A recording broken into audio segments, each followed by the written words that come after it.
Hello guys, ഇന്ന് day 8 ആണ്. ഇനി കുറച്ച് ദിവസം കൂടെ ഉള്ളൂ ഈ ചാലഞ്ച് തീരാൻ വേണ്ടിയിട്ട്.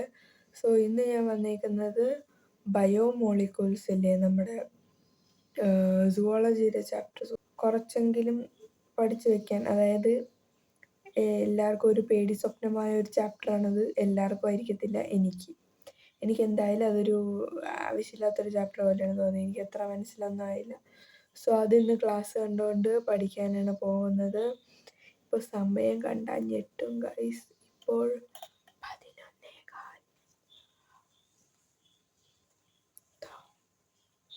11:05 എൻ്റെ സിസ്റ്റർ അവിടെ കിടന്ന് ഉറങ്ങുന്നു. അതാണ് ഞാൻ ഇത്ര പതുക്കെ പറയുന്നത്.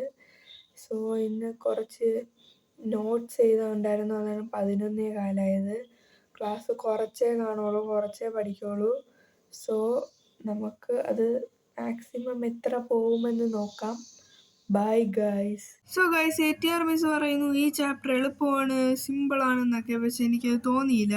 അത് ഞാൻ പഠിക്കാൻ തുടങ്ങിയപ്പോഴേ എനിക്ക് തോന്നി അത് സിമ്പിളല്ല എന്ന്. എങ്കിലും ഞാൻ കുറച്ചൊക്കെ ഇരുന്ന് ക്ലാസ് കണ്ടു. നടുക്ക് വെച്ച് ഞാൻ ഉറങ്ങിപ്പോയി ഗൈസ്. അത് വേറെ കാര്യം. സ്വാഭാവികമായി മനുഷ്യനാകുമ്പോൾ ഉറങ്ങിപ്പോകുമല്ലോ പഠിക്കുമ്പോൾ. അങ്ങനെ ഞാൻ ഉറങ്ങിപ്പോയി. അങ്ങനെ പിന്നെ ഞാനൊരു 12:45 വരെ പഠിച്ചു. പക്ഷേ ചാപ്റ്റർ കംപ്ലീറ്റ് ഒന്നും ചെയ്തില്ല. ഒരു ഇത്തിരിയേ പഠിച്ചോളൂ. പക്ഷെ ഞാൻ ഉറങ്ങിപ്പോയത് നിങ്ങൾക്ക് എൻ്റെ ഫേസ് കണ്ടാൽ തന്നെ മനസ്സിലാവും ഉറങ്ങിയെന്ന്. So guys, good night.